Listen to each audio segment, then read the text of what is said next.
Philip, okay, I was gonna mute people, but I think you guys all did it. Thank you. Just so you know, before we get started, is it okay if we're recording?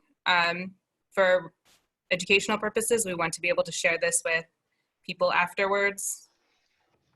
If you have a problem, I guess share it in the chat, but you don't have to be on video at all or say anything if you don't want to.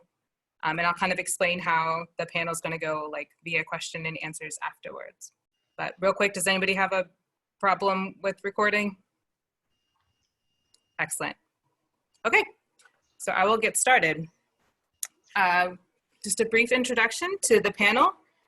This is called Holy Land Pilgrimage, Environmental Justice and Theology, hosted by Boston University School of Theology's Faith and Ecological Justice Program, and co-sponsored by the student interest group, Seminarians for Solidarity with Palestine.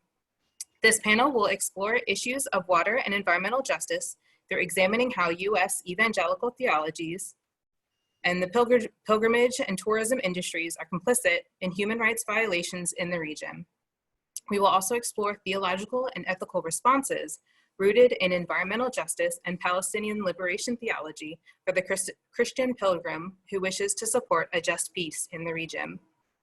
We understand that this panel may feel a little one-sided and biased. We are purposely uplifting an underrepresented voice in the mainstream media in an attempt to balance the narrative scales. We also recognize that there will be a variety of perspectives present during the panel, some of which we will not always agree with. We trust that our community gathered here can handle this disagreement and engage with it respectfully. So a little bit about myself as one of the kind of co-creators of the panel. I often get asked, why are we interested in this I often get asked, why am I interested in this? Actually, I'm gonna pass it off to Joe first, my co-creator in this panel. Same question. Hi, my name's Joe Viola. I'm a third-year MDiv student at BU School of Theology. I first became aware of the whole Palestine-Israel conflict in undergrad, where I learned about the role of the US in attempted peace negotiations and our government's support. And while I've always been passionate about this issue and gradually learned more about the human rights abuses in the region, my time at the School of Theology has allowed me the opportunity to study some of the underlying theological reasons behind Americans' positions in support towards Israel and against a just peace. I've also had the privilege to travel to Palestine and Israel twice, two experiences that have allowed me to witness the beauty, persistence, and resiliency in Palestine. And those are things that I think most Americans fail to see. And these experiences informed my commitments as a Christian, especially a white American Christian, to continue to support justice and solidarity, especially in issues in Palestine and in Israel, which are deeply connected with other forms of injustice around the world, from immigration justice to mass incarceration and racial justice.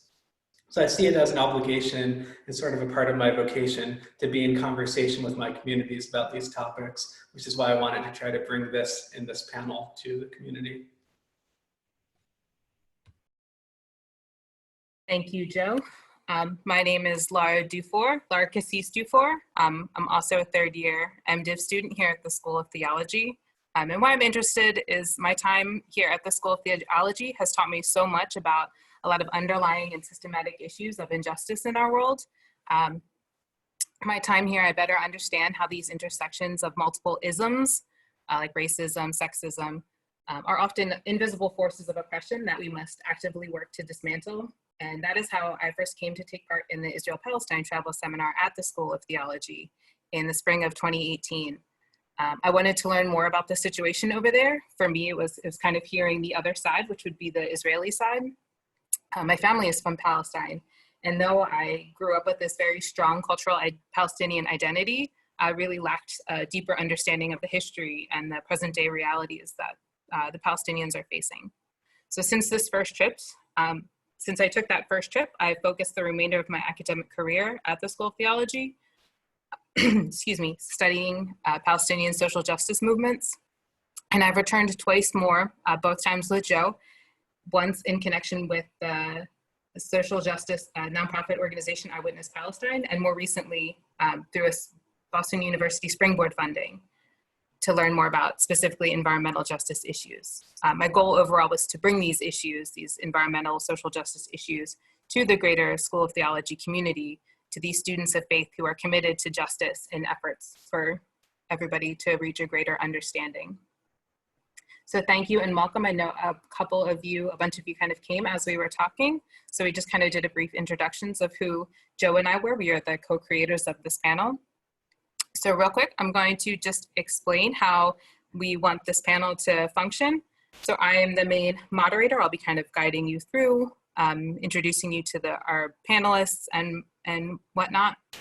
I'm asking everybody to save questions and answers to the end. However, the way I want it done is you can send the questions now to me privately throughout the panel. If you think of something while we're going, feel free. There's a chat box at the bottom of your Zoom screen. If you click on that, make sure you're just sending it to me privately instead of saying to everyone. You can choose who you're sending it to. So send me questions privately, please. Throughout, you can do that throughout, but it won't be until the end, until after all of our panelists have spoken, that I will go through and I will ask those questions for you. That way we don't have to worry about unmuting and muting everybody and whatnot. So feel free to type them there. I will go through them and choose the most relevant. And I will be, I want to read your name. So at least we'll have some of that kind of personability there. I'll say like, you know, Joe Viola asked to all the panelists this question.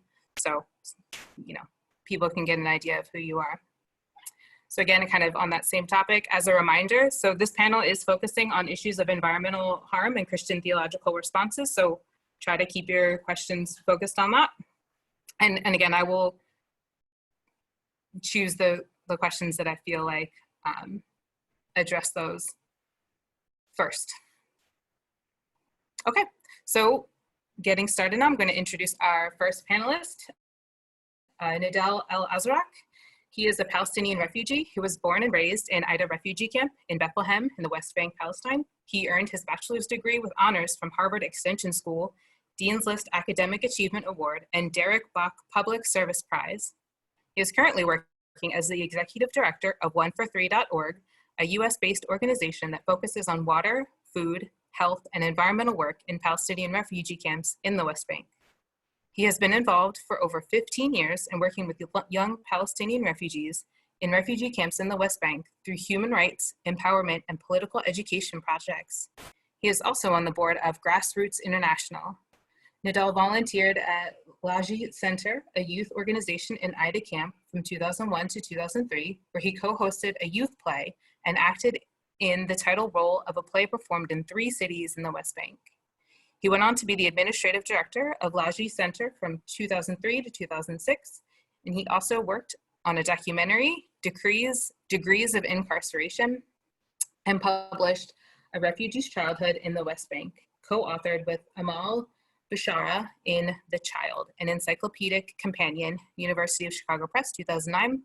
He also wrote with Bishara, The Boy and the Wall, a bilingual children's book produced with Laji Center, published in the West Bank. This book received the Psychologists for Social Responsibility's 2008 Josephine Scout Woolman Fuller Award for the promotion of peace and social justice in the Middle East. For the past 5 years, Nidal has been organizing and leading medical missions from the US to Palestine to help improve the medical system and treatment, especially in refugee camps. He has been organizing and leading water testing delegations for the past 5 years in partnership with the WSSS program at Tufts University, where we established small labs and water testing treatment programs that are run by local teams. So, Nidal.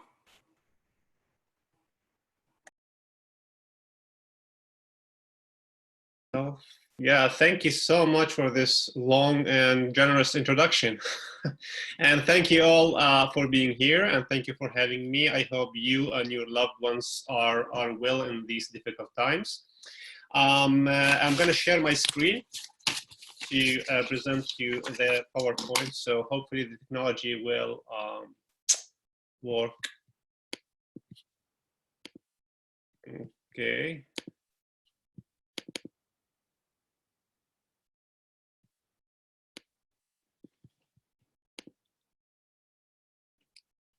I'm almost there.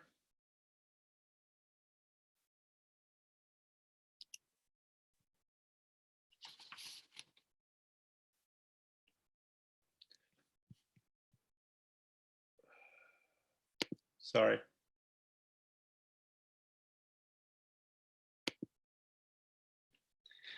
Okay.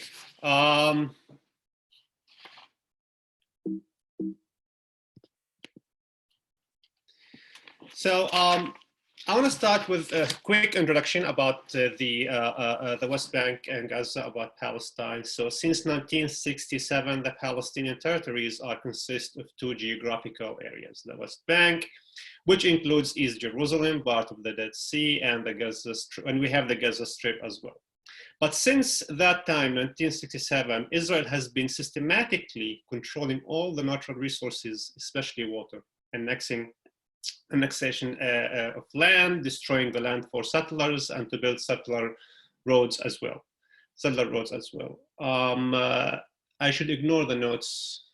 Okay, sorry.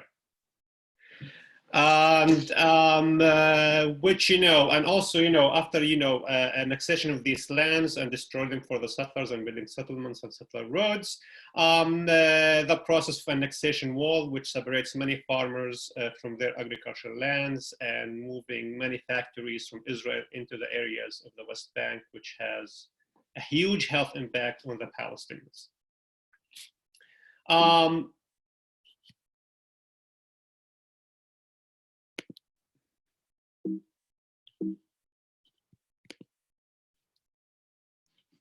This picture you see here is one of the settlements, just to give you a more example of this disaster we have in the West Bank. This is one of the settlements in the West Bank, in the top of the hill. So, for example, strategically, Israel has been building these settlements on top of the hills and on the top of the mountains. You can see my mouse moving here. Usually, when Israel take over a mountain or a hilltop, they would need to control all of the mountain, the rest of the mountain or the hilltop, either for security reason or for expansion of the settlement like this one here. But also they would need to connect all the settlers with settler roads, with each other and with Jerusalem and or with Israel across the Green Line.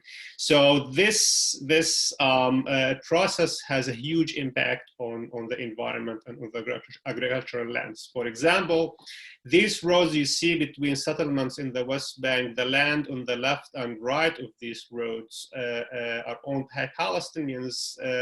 Israel will forbid anybody to use them for security reasons. The same thing for the settlements. Is the settlements need to be secured through the land around it. The settler roads is the same. So all this huge land on both sides needs to be taken for security reason. So this really, the impact of these settlements and settler roads is huge on the environment. It replaced forests of olive trees, very rich, diverse herbs in this land that Palestine is actually famous for. Many kinds of animals and different types of crops, along with that, taking and controlling all of the natural resources that fills into this area, which is Area C of the West Bank, especially water, which I will be talking about it in more details later. So before I dig into my actual presentation, I want to show you a few facts that I took these slides from a Reed Institute in Bethlehem to show you. Only between 1994 and 2006, we have around over 700,000 dunams were taken, confiscated by Israel. We have over 600 or close to 700,000 trees were uprooted for settler roads, or just uprooted for the sake of security. We have over 25,000 houses demolished, and we have over 10,000 houses that has demolishing orders by the Israeli government. And this is really to show you the bypass roads in the West Bank that connects the settlements, and for the settler roads, it expands. It's taking actually 2.3% of the West Bank size. And for us who doesn't know the geography of the West Bank since 1967 consists of 22% of the historic Palestine. So it's by population is not really a huge area, and we'll be talking about this actually at the end of this presentation. So I want to give you an example of the effect of settlements and the wall on the environment and the livelihoods in the West Bank. I want to talk about Al-Walaja village, and this example of Al-Walaja village you could apply it in many places in the West Bank. But before I start, I want to share with you this short video. It's less than 3 minutes video introduction about the village that will put everything into perspective.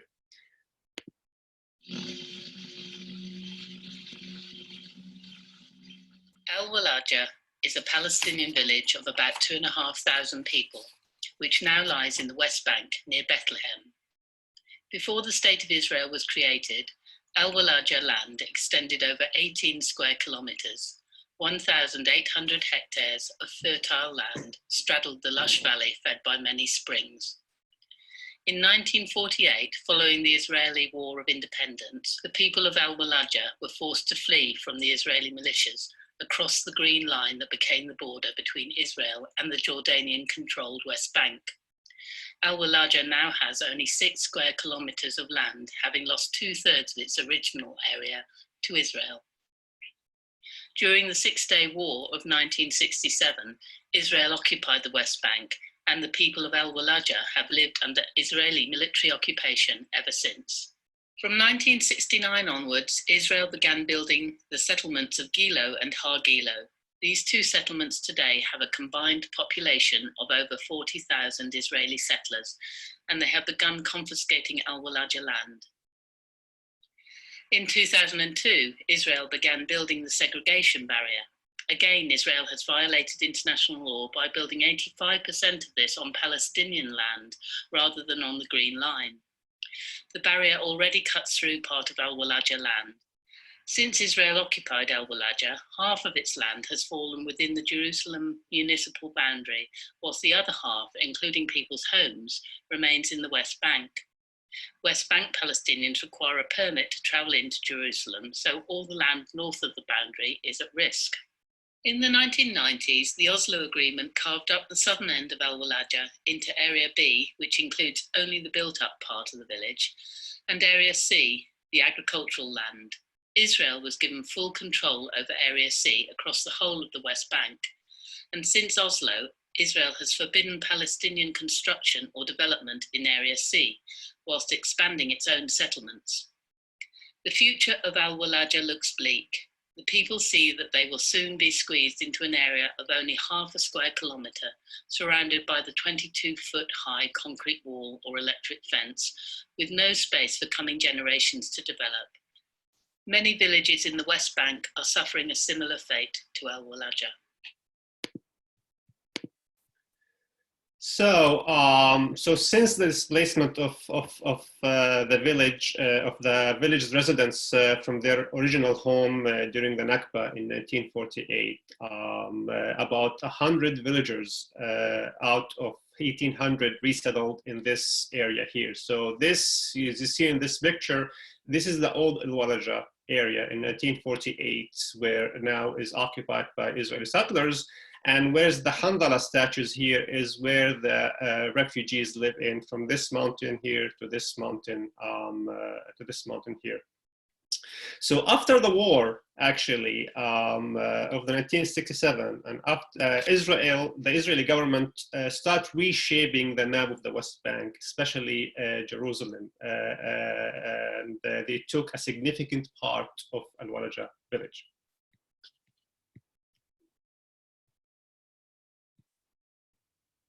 Okay, so so the remaining part of the village is subjected to a long list of restrictions by the Israeli government, as only 3% of the village is Area B and 97% of the village is Area C, which falls completely under the Israeli control. And the only build-up area of the Al-Walaja, as the video mentioned, is Area B, which means those who live in Area C face constant threat of displacements. Now, this systematic oppression is done strategically to annex as much land as possible to expand surrounding settlements. You see in this picture here, we have two settlements, Gilo settlements in the blue here, and Har Gilo settlements, which consist around 40,000 settlers in this area. Yet Israel in the past 3 years have approved for a third settlement to be built around Al-Walaja, which this brown area here is going to be built around Al-Walaja. As you see in this picture here also, this red line is the build-up wall, the existing wall, and the pink line is the planned wall to be built around Al-Walaja. And this is the curved area when Israel start enlarging the Israeli, the Jerusalem municipality border. They took all this area here, which is a very rich agricultural land with a lot of water resources, to be included to Jerusalem district, which no Palestinians can step a foot in it.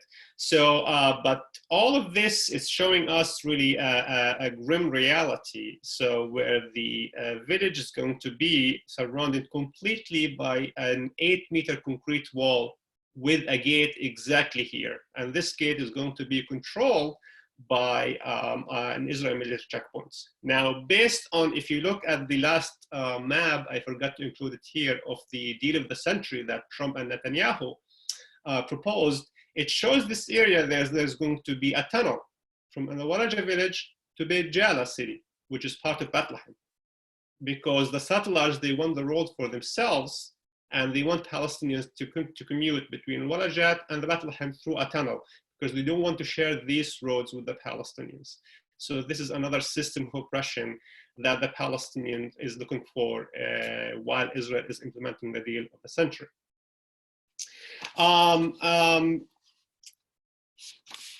So as you see here, as I said, like after Israel built these two settlements here and the third settlement around Al-Walaja and the annexation wall, this whole area is going to be an open air prison.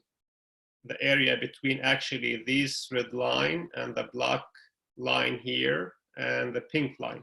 So this area here, the light color area where Al-Walaja is written, is the build-up area, is actually the only area that you Palestinians can build on. So the rest of this area here, Palestinians face a lot of house demolitions that we will see in upcoming slides. So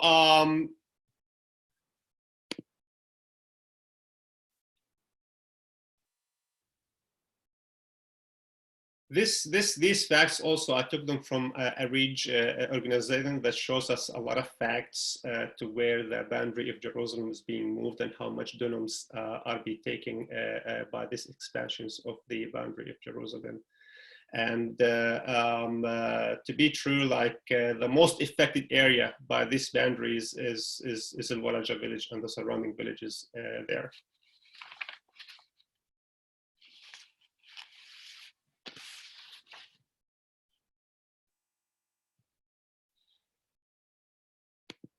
So now, most of the land in Al-Walaja is agricultural land surrounded by forest and terraces. And for Israel to control this land, they start to build a national park for Jewish only.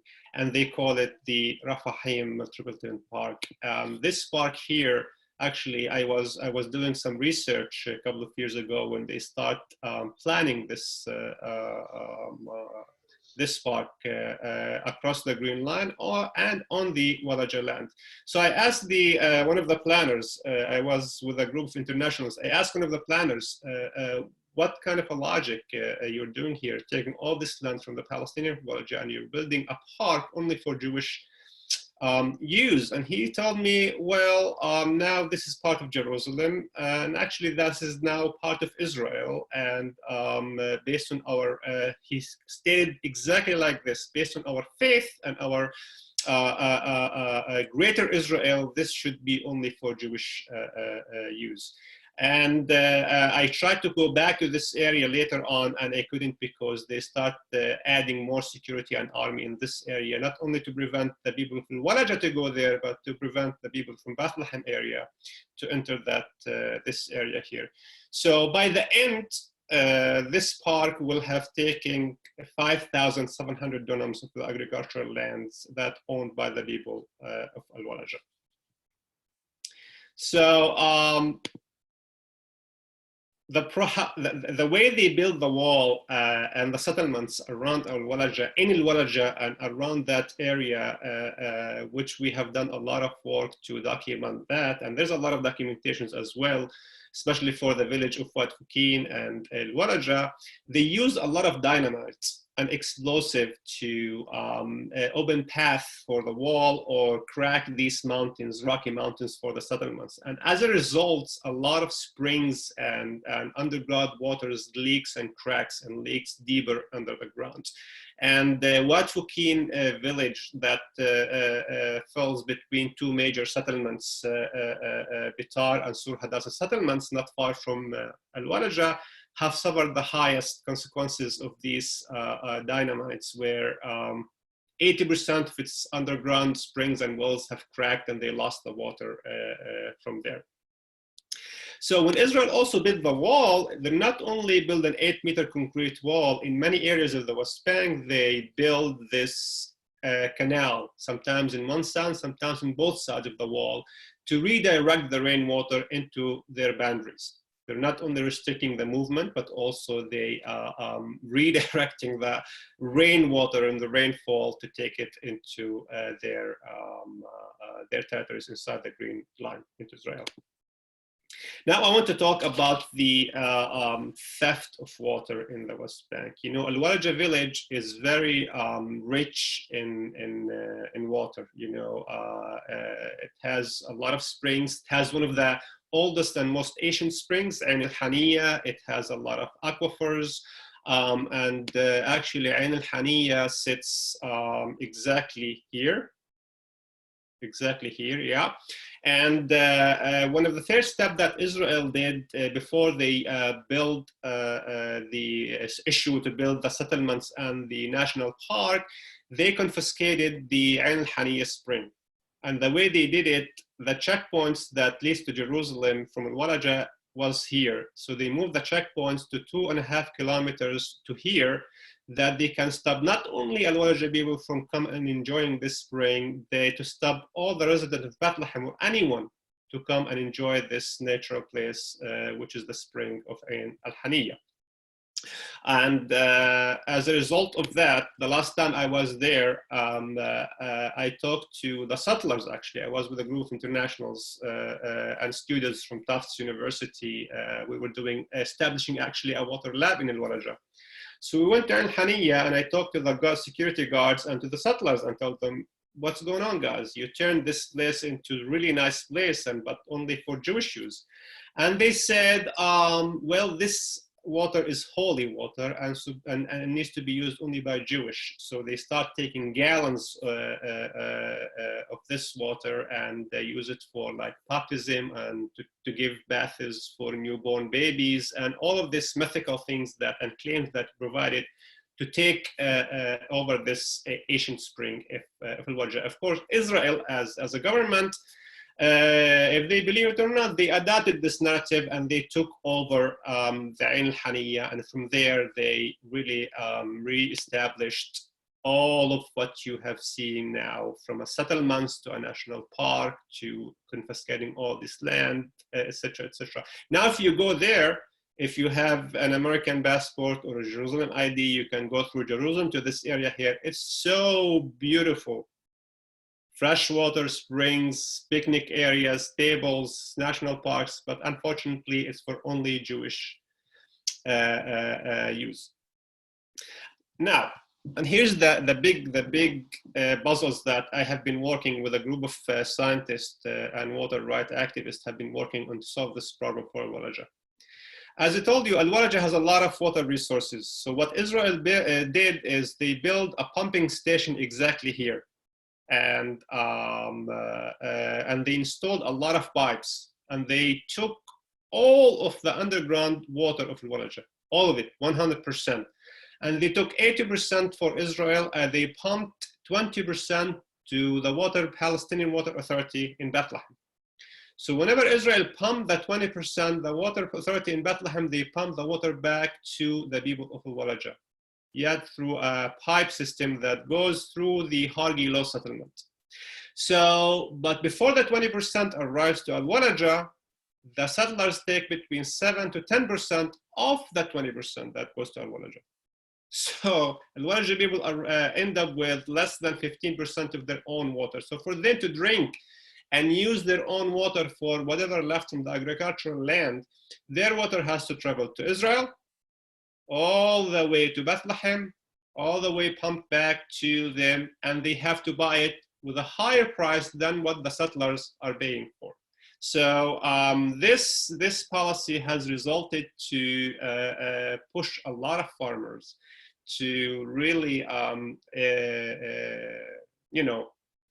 give up this traditional Asian practice that we have in Palestine and start looking for other sources of living into Palestine. The last slide I want to show, just to explain the whole narrative around water, this is from Visualizing Palestine, shows the water theft and policy in the West Bank, where Israel, actually, if you take a ride in the West Bank, you can see the system between the thick pipes and the small thin pipes that Israel installs. So practically, they take all the water, they switch 80% of it to Israel and to the settlements, and they only give 20% or less to the Palestinians, but this 20% is hooked with a switch here. So the water will be delivered to the Palestinians once every week, once every 3 weeks, once every 5 weeks in some occasions, especially in the summer. So this practices and this system of oppression have led to a new reality. I think actually it didn't lead to a new reality. It was like a building foundation for the deal of the century that Netanyahu and Trump announced. I have much more to say about this topic and about the effect of these things on the environment, on the livelihoods. We have so many examples and so many stories to tell about these things, but I will save them for the discussion. So I'm going to stop. Oh, thank you for doing that. Oh, thank you, Nidal. All right, now we're going to go to our second panelist, Philip. Farah. Philip was born in Jerusalem in 1952, 4 years after his family lost everything they had and joined the majority of Palestinians who became refugees, barred from returning to their homes by the new state of Israel. He came to the US at the age of 27. He holds a Bachelor of Arts in Political Science from the American University of Beirut and a PhD in Environmental Economics from the University of New Mexico. He taught at several schools in Jerusalem and at Birzeit University. He was active in dialogue with Israeli groups opposed to the occupation. He has lived and worked in several countries in the Middle East, as well as Chicago, Albuquerque, and Austin. He currently works as an economist in Washington, D.C., and lives with his family in Vienna, Virginia. He is a founding member of the Washington Interfaith Alliance for Middle East Peace, started in 2000, and the Palestinian Christian Alliance for Peace. He has addressed audiences across the United States on Middle East peace and justice issues. He's also led delegations of American human rights activists to Palestine and Israel. Philip?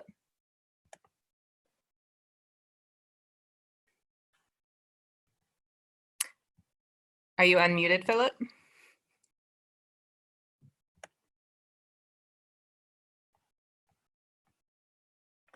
Hold on just a moment.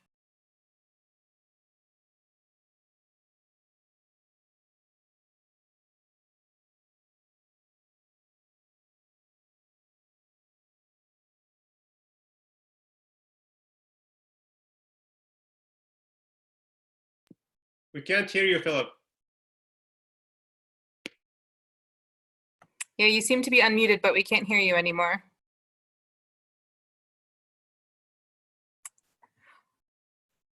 We'll give Philip another minute or so.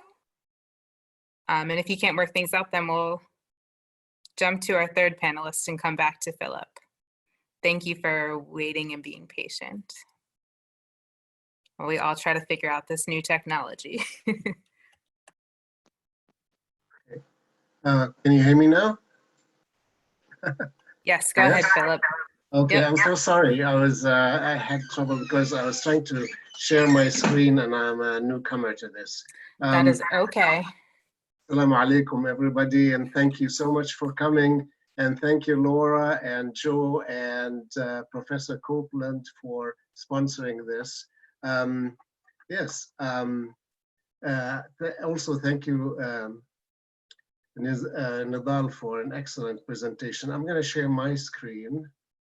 Hopefully I don't get in trouble with this one. Okay, here we go. And yes, so the title of my presentation is The Conquest of the Land versus the Myths.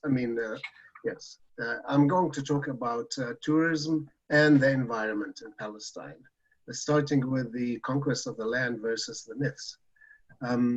So you've probably all heard this expression, a land without a people for a people without a land, and also making the desert bloom. These are the myths that we've probably heard over and over again. But the reality is that, Palestine definitely had people, the majority of the people in, say, 1922, 90% were Palestinian, 10% Christian, and the rest were Muslim, 80%, and 10% Jews only.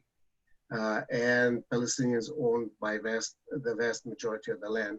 This map, probably many of you have seen it. How did we get from there, from where Palestinians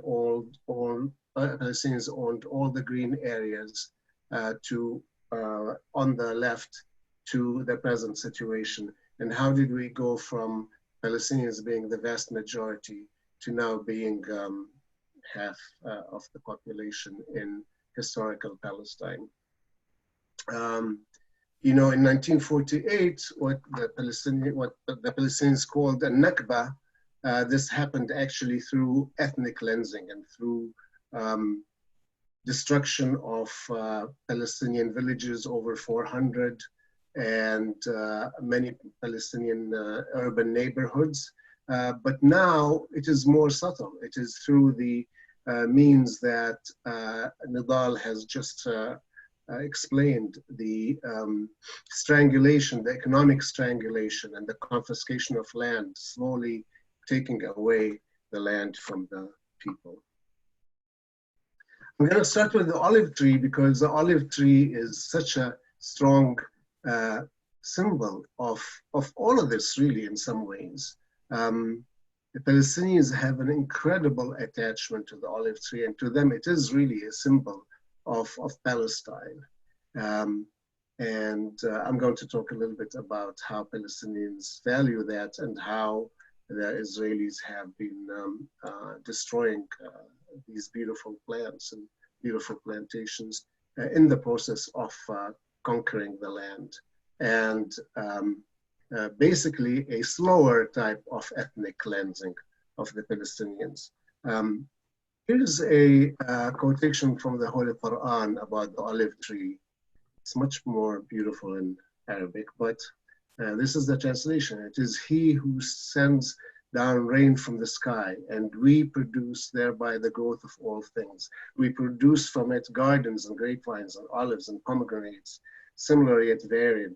Look at its fruit when it yields and its ripening. Indeed, in that are signs of people who believe. The Quran.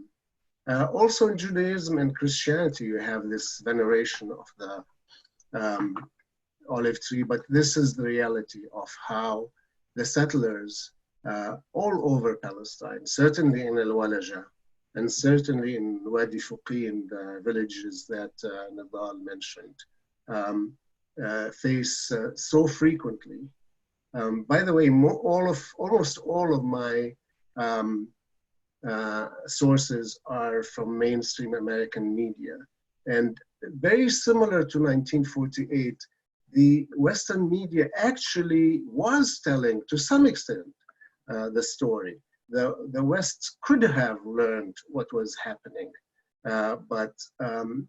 so this is from Time magazine, but you know, the policy is far cry from the realities of the situation.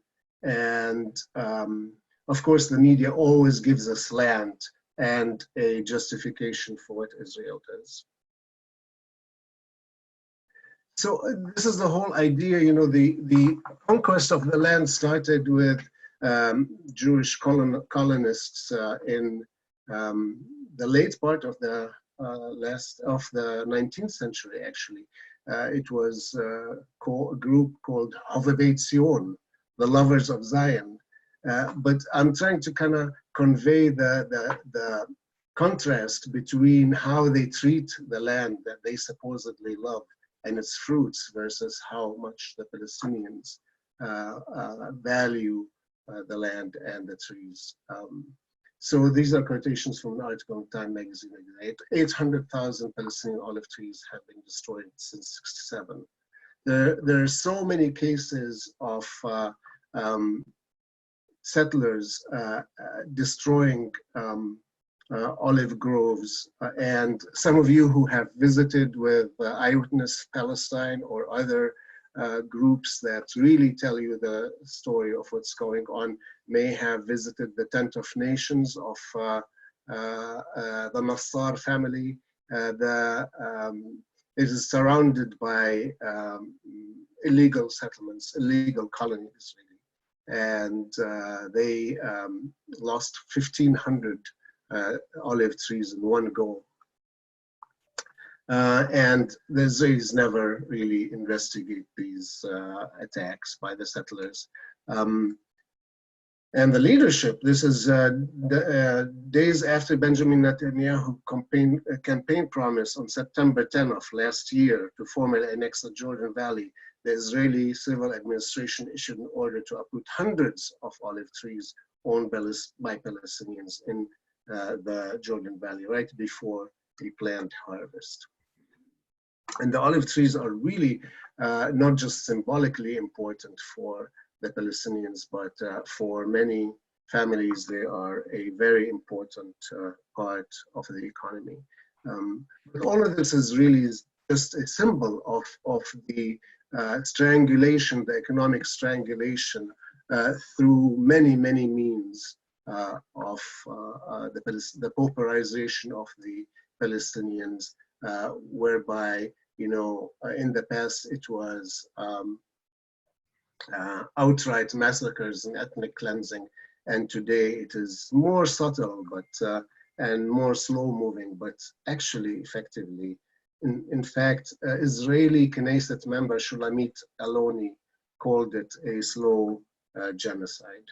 This, by the way, is the Caterpillar made by Caterpillar company in the United States. It's one of the objects of divestment by the Palestinian boycott, divestment, and sanctions movement. These are heavily militarized machines, as you can see. Wadi Fuqin is a village that Nidal already mentioned, close to Al-Walaja. And this is Bitar Alit settlement, right on top of the lands, actually, of Wadi Fuqin. Wadi Fuqin used to be a very important source of agricultural products for Bethlehem and surrounding areas, and now by the way, raw sewage from Bitar Alit goes into the streams down below in Wadi Fuqin and have destroyed a lot of the agricultural production. In fact, Wadi Fuqin has been subject to entire demolition orders, but I think through Nidal might know more about this, but the military court system has, it's still tied up in court.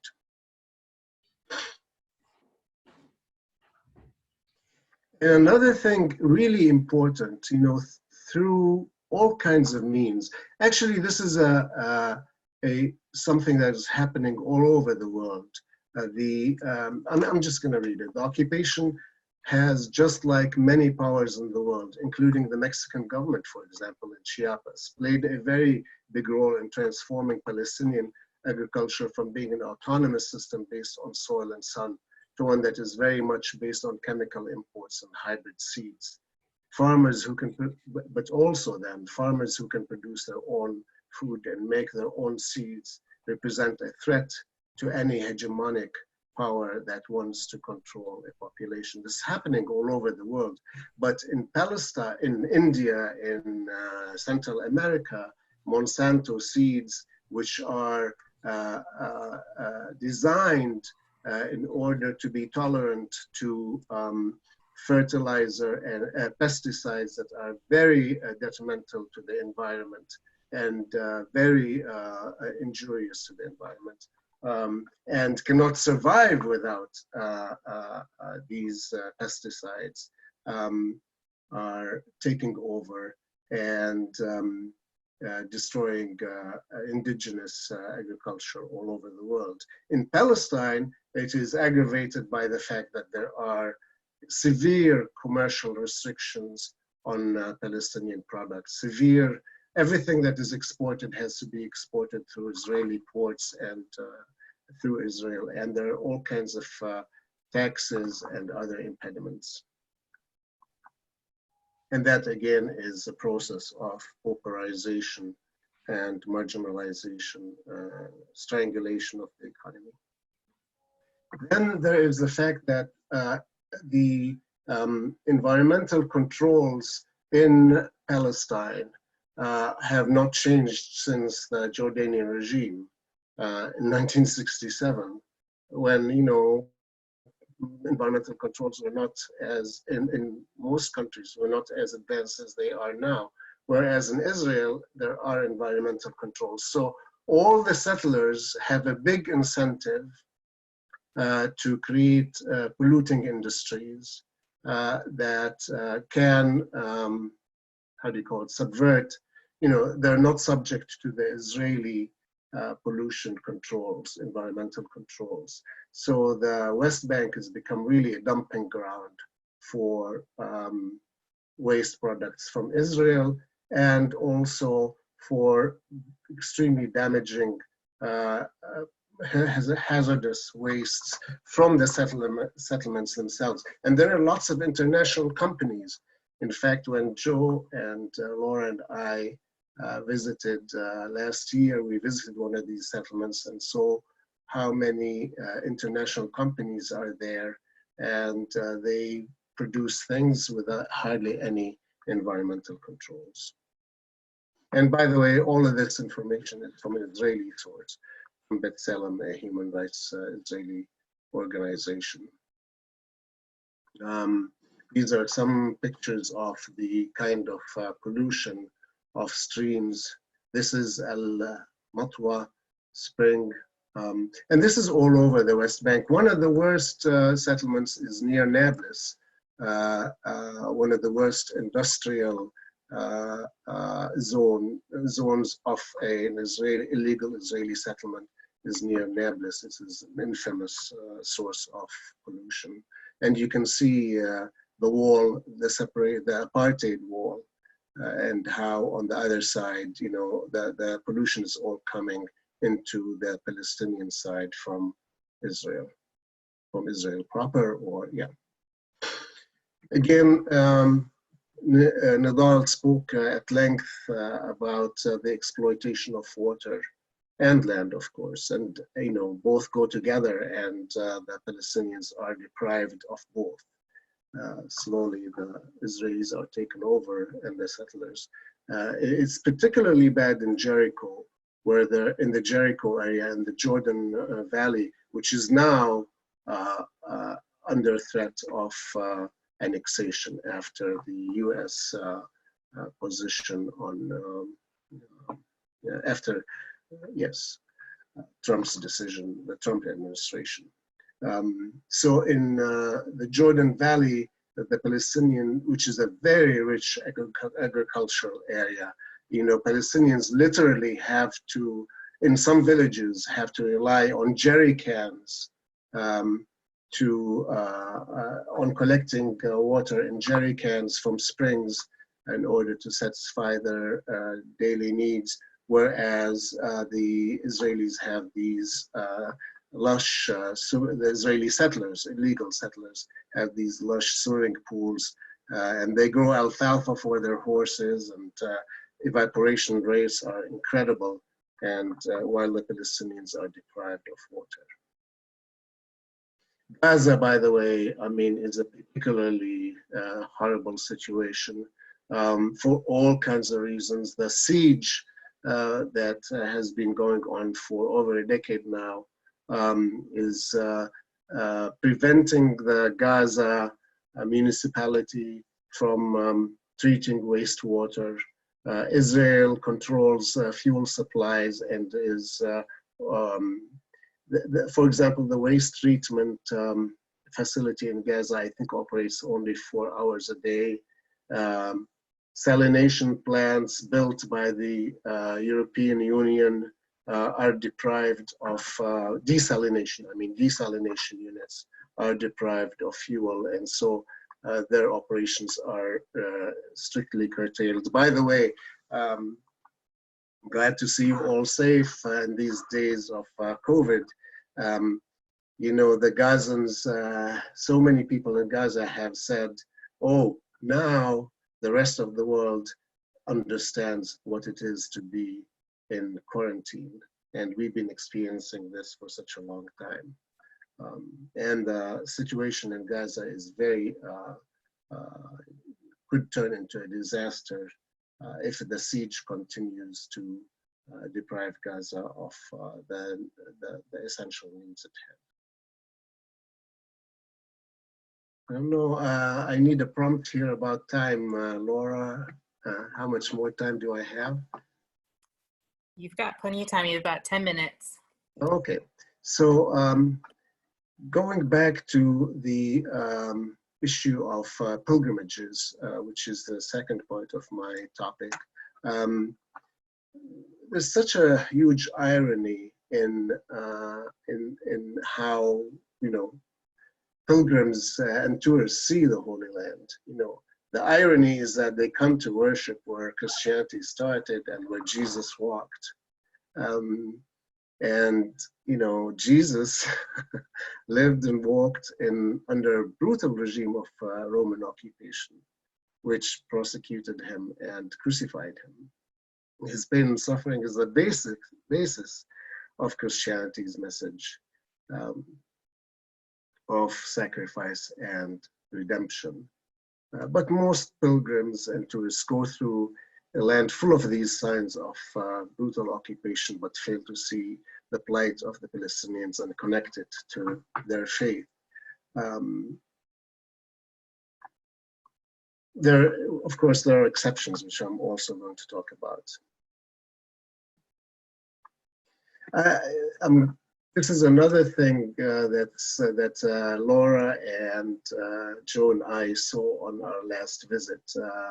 The village of Silwan is really under great. This is a village that's essentially become a suburb of Palestinian Jerusalem, and it's now being threatened in severe ways by the most extreme of the settlers. And, you know, archaeology is playing a big role in this. Archaeological digs all around that area based on the premise that this was the old city of David. So the Israelis are creating really a kind of Disney-fied, really kind of like a theme park based on the myth, really, of the city of David. You know, some historians are really not, I don't think it is an open and shut case that there even was a you know, David that's in the Bible, that it is part of real history. But you have this kind of Disney-fied theme park being built in ways that is really having huge impacts on the village of Silwan, where land is being taken away and where the construction is affecting again, like the story that Nidal said, affecting the water resources and the farming, etc. So, these are residents of Silwan who are to be evicted by the settler organization called Ateret Kohanim in 2018. Their homes are under order of being confiscated and taken over by Jewish settlers based on an excuse that allegedly before 1948 there were Jewish residents in that area. By the way, recently, actually Tom Getman, who is on this call, circulated an article from Haaretz, an Israeli newspaper, that the Israeli authorities shut down a clinic to test and treat COVID victims in Silwan because the supplies came from the Palestinian Authority. This is an affront to the Israeli occupiers who now, who have annexed East Jerusalem entirely, and they, don't want, Jerusalem is one of the most insulated and isolated parts of the occupied territories of 1967. Israel does everything, it's obsessed with isolating the Palestinians of Jerusalem from the rest of the occupied territories. So this is a quotation from, this is the alternative. By the way, a lot of the tourist industry, for all kinds of reasons and through all kinds of manipulations, is operated by Israeli companies. And there are all kinds of impediments for the Palestinian tourism industry to really benefit from the huge tourism that happens in the Holy Land. The Israeli companies will take tourists and pilgrims only to very few places in the occupied Palestinian territories, and they will spend very little time and very little money in these places.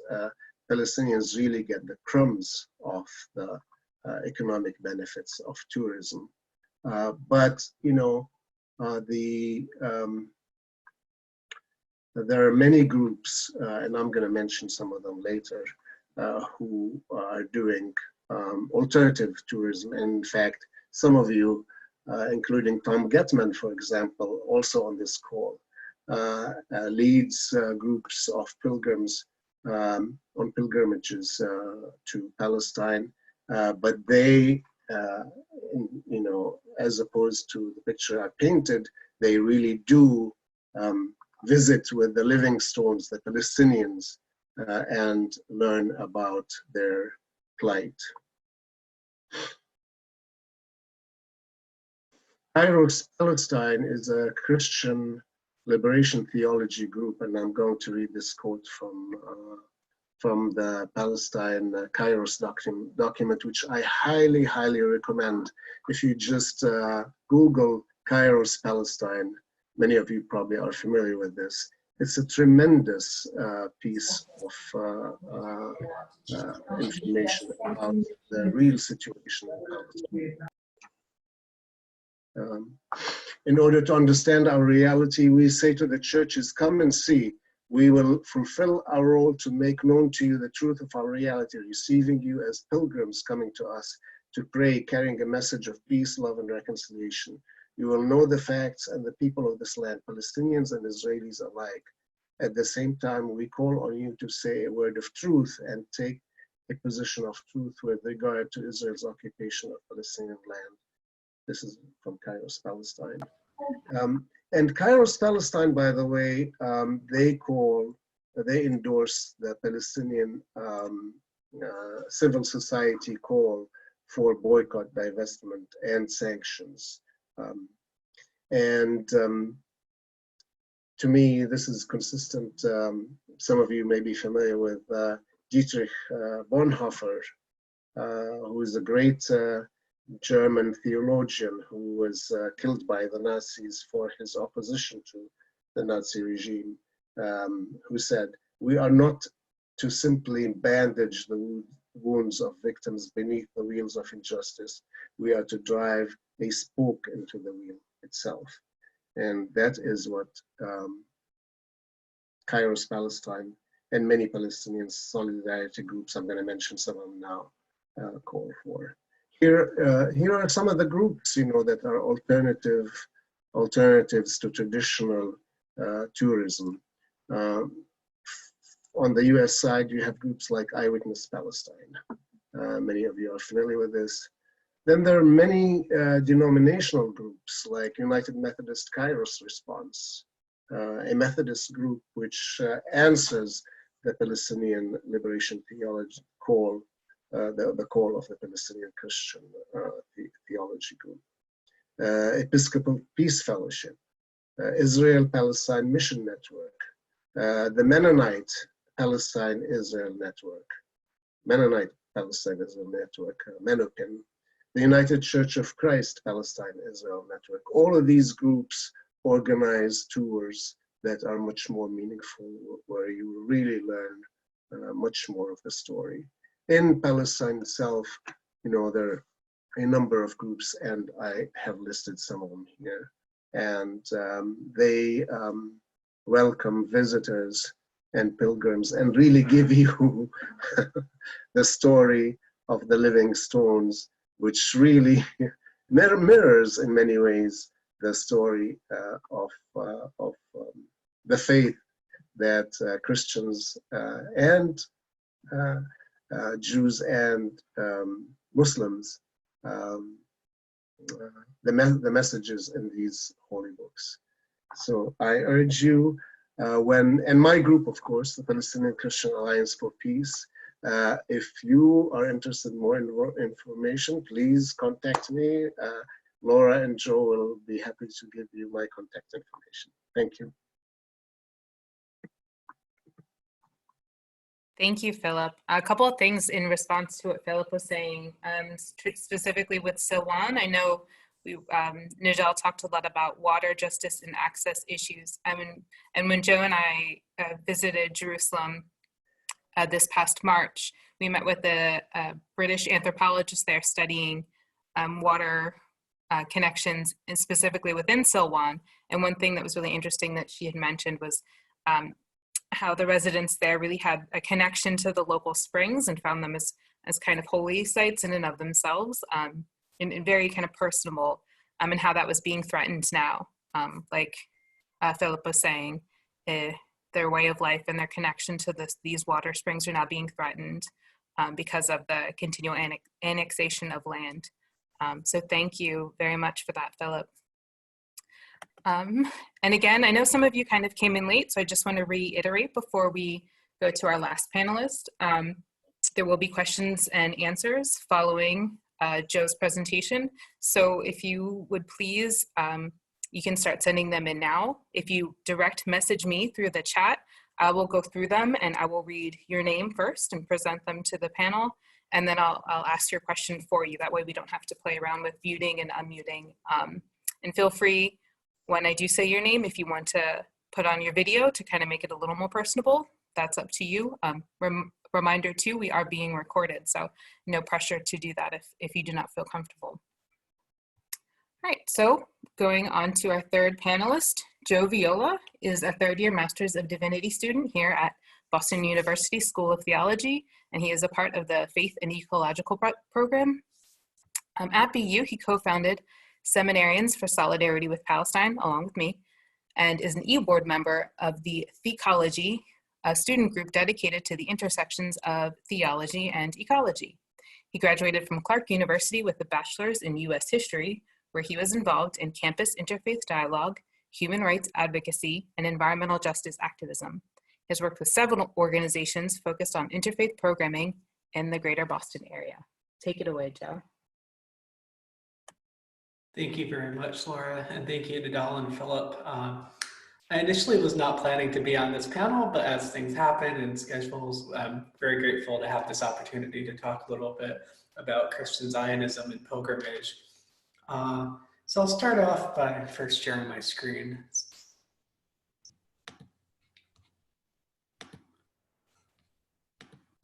So Christian Zionism is a broad ideology, and you could, at its core, you could condense it to saying it's a theological movement that supports Israel and its politics, practices, and claims to the land. But the most extreme manifestations of Christian Zionism appear in a form of fundamentalist Christianity known as dispensationalist theology. And proponents of dispensationalism believe that the Bible is divided into 7 different categories or time periods during which God interacts with humankind. Believing that the current dispensation is the last before Jesus' return, dispensationalists consider this the period that humankind is being prepared by God for the rapture. In the dispensation of the rapture, Jews will be given a heavenly kingdom on earth for a short time without converting to Christianity, but then the Antichrist will appear, demand to be worshipped in the new rebuilt temple, built on the site of the Al-Aqsa Mosque in the Dome of the Rock, which would be destroyed, and will usher in the Battle of Armageddon. And Christian Zionists at their most extreme believe that 2/3 of the world's Jewish population would then die, and the other 1/3 would embrace Christianity. Christians will then set their sights towards the heavenly kingdom, as good Christians are raptured up into heaven before the tribulation, and unfaithful Christians are heretics, and non-Christians are heathens, would face torment by the Antichrist and also die. The millions of Palestinians and Arabs living broadly in the region, not just in Palestine and Israel, but surrounding countries as well, they also face a threat to Christian Zionists, and some prominent leaders and prophecy writers have articulated a belief that Arabs and Muslims in general are associated with the Antichrist, and believing that they must be removed from the land or destroyed. And after these events, Jesus' second coming will occur in the final battle with the Antichrist, where Jesus conquers Satan and begins the 1,000-year reign of peace. So a critical aspect of this theology, Christian Zionism, is the belief that the world's Jewish population will be gathered in Jerusalem for these events to occur. Therefore, to inaugurate the second coming, Christian Zionists support Jewish settlement and immigration to Israel, Palestine, and the Syrian Golan Heights. So the establishment of Israel in 1948 and the continued growth of Israeli settlements in the West Bank and East Jerusalem are considered fulfillment of a biblical prophecy and a sign that the end times are near. And this is called the ingathering of the Jews, which is the belief that this is a time when the world's Jewish population returns to the Holy Land. And of course, a reminder that they believe that the Jewish population will return and then 2/3 will eventually die. Christian Zionist apocalyptic theology has deep themes of environmental concerns running through it. Writers such as Hal Lindsey, Chuck Smith, and other prominent ministers in the 1970s and 80s and up until today quote and read scientists' warnings of pollution, environmental destruction, and impending danger that an ecological disaster poses to humanity's survival. But while environmentalists will urge action and political action, Christian Zionists see it as a confirmation that the end times are near, also justifying prophecy. And we see this today when Christian Zionists deny the threat of climate change, believing that it's simply God's part of humanity, part of God's plan, therefore we don't have to take action. One second as I get my next slide.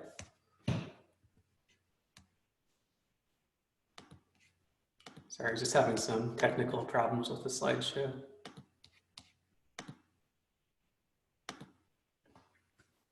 So Christian Zionism might seem outlandish, but it has a profound impact on American politics. Many members of the Donald Trump administration, for example, are supportive of an organization called Christians United for Israel, or CUFI.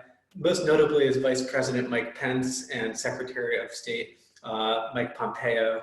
Pence spoke at a CUFI event and offered unanimous support for Trump's pro-Israel politics, in addition to support for his politics on immigration on the US-Mexico border. Paraphrasing Genesis 12, he ended his speech to the CUFI conference by offering his support for Israel by saying that he's guided by the belief that, quote, those who bless Israel will be blessed, end quote, which is a common belief and articulation by Christian Zionists. And these are not necessarily fringe groups. Christians United for Israel claims to have 8 million members, and it's estimated that there's 20 million or more Christian Zionist adherents in the United States alone. And many pro-Israel lobbying groups, more mainstream groups like AIPAC, are willing to collaborate with Christian Zionists. John Hagee from Christians United for Israel was a keynote speaker at an AIPAC conference. And they view the theology of biblical prophecy as extreme and ultimately see it as unthreatening, but are willing to collaborate as they share a similar goal in strengthening immigration and settlement in Israel and the West Bank. So shifting to environmental justice, so to study Christian Zionism in the ways that it exploits land and resources, I'm going to be guided by the 17 principles of environmental justice, which were adapted in 1991 at the National People of Color Environmental Leadership Summit in DC, sponsored by the United Church of Christ. I do think that all the points really do pertain to the situation that we're talking about, but in particular, these 5 on the screen are particularly relevant. Number 2 is environmental justice demands public policy be based on mutual respect and justice for all people, free of any discrimination or bias. Number 3, environmental justice mandates the right to ethical, balanced, and responsible uses of land and renewable resources in the interest of a sustainable planet for humans and other living things.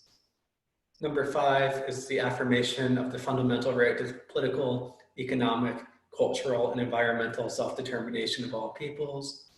Number 10 considers governmental acts of environmental injustice a violation of international law, the Declaration on Human Rights, and the UN Convention on Genocide. And finally, number 15, which I think is the most relevant, environmental justice opposes military occupation, repression, and exploitation of lands, people, culture, and other life forms. So we'll keep these principles in mind as we examine Christian Zionism and environmental injustice. The varieties of Christian and American complicity and injustices in Palestine are broad and varied, but I'd like to focus on one issue that's particularly relevant for Christian pilgrims, and that's the issue of the Jordan River. So the act of pilgrimage is a deeply sacred journey for people of all faiths. For many Christians, being able to visit the Holy Land is a height of their life, and it's a dream. It's been a dream for many members of my family. And they articulate going to that land as seeing the 5th gospel, which is the idea that the land and the sites make the gospels come alive, and it's like reading the Bible, but in person. So I don't want to disparage the importance of the pilgrimage experience. We just want to keep in mind that we can examine the injustices that pilgrims are complicit in and also witness, while also realizing that it is a deeply important part of one's spiritual journey. So one of the most important sites for the Christian pilgrim to visit is the Jordan River, the biblical site of Jesus' baptism by John the Baptist. But despite the sacredness of the pilgrimage journey, I just want to uplift some of the environmental concerns that surround the Jordan River. I think when we think about the Jordan River, we think of the popular songs and the hymns and the spirituals and pop culture references of it being roaring and mighty and grand. But if you can look at the pictures, it's really none of those things. If this is one of the baptismal sites, and that site across the river is Jordan and the Jordanian baptismal site. So if it wasn't an international border, in many parts of the river, it would be easy to just walk across it. So the baptismal waters in the New Testament are described as purifying sin and of holy waters. But a pilgrim will often take a vial of that water and put it in the baptismal font in their church, making all baptismal water the holy water. But the reality on the ground of the Jordan River, which is a place where hundreds of thousands of pilgrims visit each year, many are baptized and many renew their baptismal vows. The reality is much different than the notions of purifying waters. As Nidal and Philip talked about, water in Palestine is heavily polluted. It consists of agricultural and wastewater runoff, and this can be an affront to the pilgrim that goes to a site like Qas al-Yahud on the screen, and you see this brown, murky water. I actually have a bottle of it that I got, and it looks like lemonade, and you can see sediment kind of settling at the bottom. As we talked about, a lot of this waste is from settlements and from lack of adequate water treatment in Palestine. So while people are at the baptismal site, they'll oftentimes immerse themselves in the river, and many environmental NGOs in the region have said that it's not even safe to go inside. And there's reports of people having an open cut, and they go inside, they get water on their cut, and they come out and it becomes a rash. But the Israeli government and many of the tourist agencies have denied these claims and said it is safe to actually go inside, despite the fact that the environmental NGOs argue otherwise. The Jordan River has also been diverted and exploited largely by Israel, as well as its tributaries, to provide water for the increasingly expanding settler population. And Nidal and Philip showed us those differences of the settlements having the swimming pools versus the Palestinian communities having hardly any water access and having to buy it. And the lower Jordan River was diverted to just 2% of its historic flow. And often mainline and Catholic groups will visit this site, the Qas al-Yahud baptismal site, which is located just outside the Palestinian city of Jericho.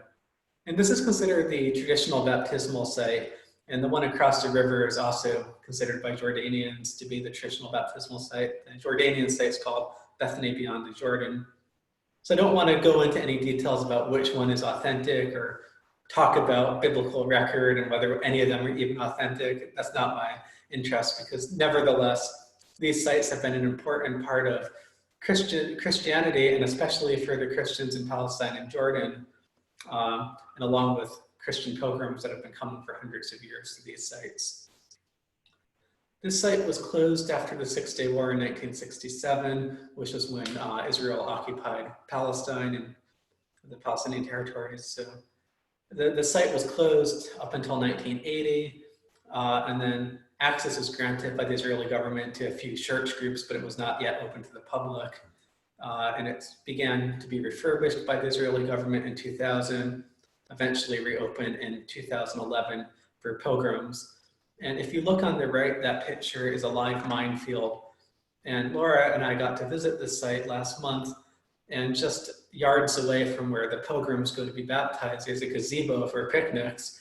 And then a few feet away from there are these fences with danger live mines as a result of the war. And the churches and monasteries that line the road leading up to it are mostly closed off. Some of them were bombed out by Israel in 1967, and many of them still have live mines surrounding them, so you can't go inside them.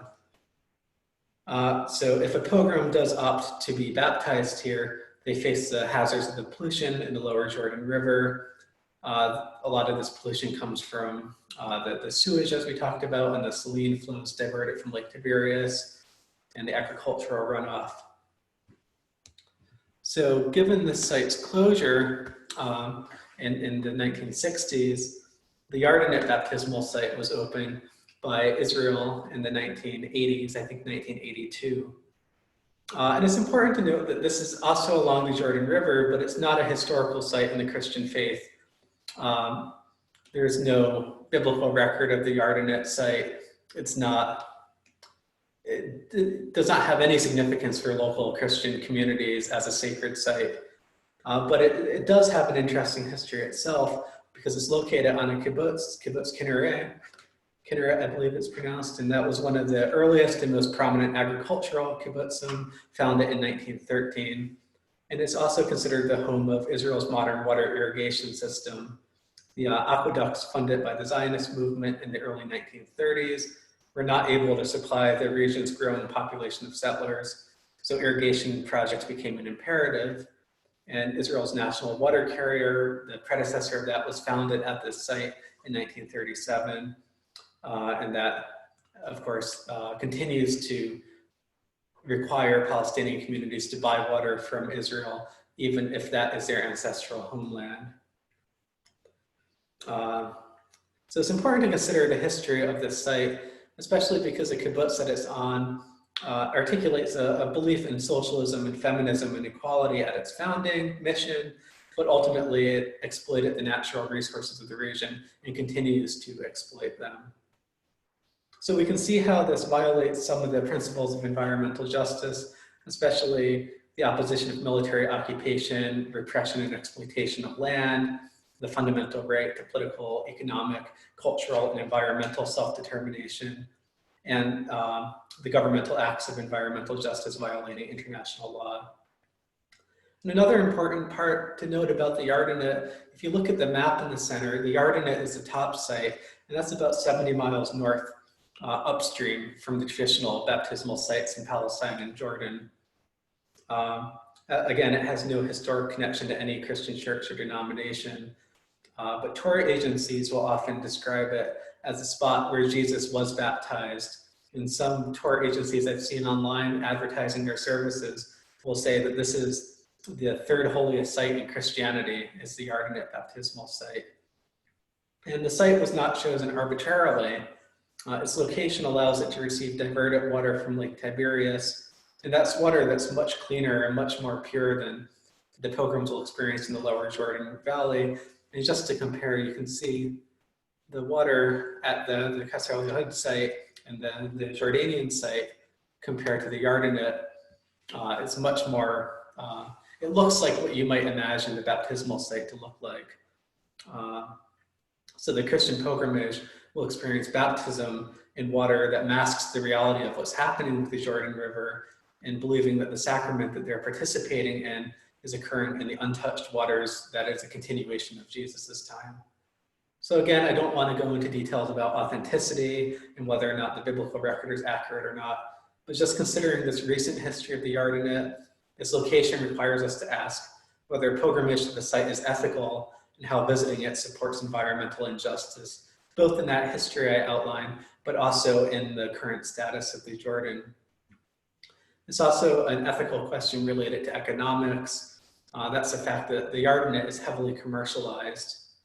And it was not named in the news, but it did actually make the news late last year when Demi Lovato, the singer and actor, was baptized at the Yardenit, and that was part of this all-expenses-paid trip that the Israeli Ministry of Tourism Affairs and private donors paid her and funded this trip with the promise that she would post pictures on Instagram and videos of her baptism. So I don't want to question the sincerity of her faith or her baptism, but the fact that she was paid to make pilgrimage and be baptized and post that video shows the commercialization of Christianity and the sacrament of baptism. And it also serves as a PR tool for the tourism ministry. And likewise, on the Yardenit site, there's many opportunities for the pilgrim to make purchases. They can purchase a video of their baptism. There's a gift shop that sells trinkets and magnets and icons, and it employs over 60 people. They can buy a certificate acknowledging that they were baptized, and there's 2 options depending on what your theology is. There's also a fish restaurant, and just lots of heavily commercialized aspects of the Yardenit site.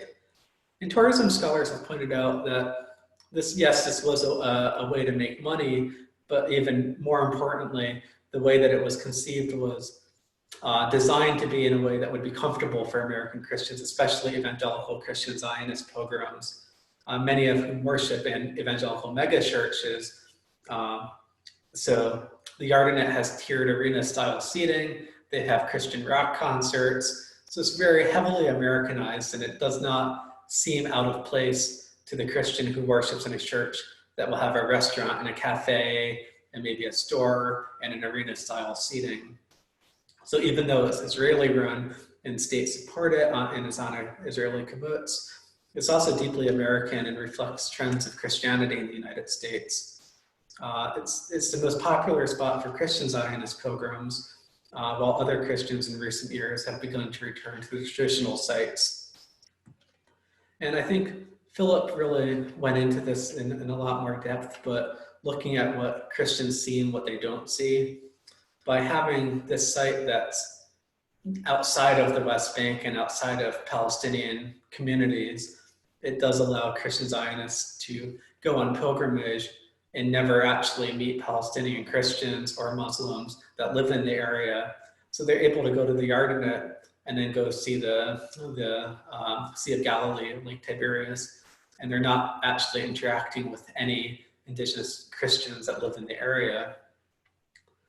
And also on these pilgrimage tours, the Yardenit's not the only site they'll see.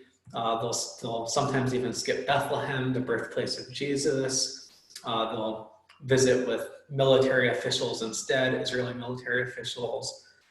They won't even go to the Church of the Holy Sepulchre in Jerusalem.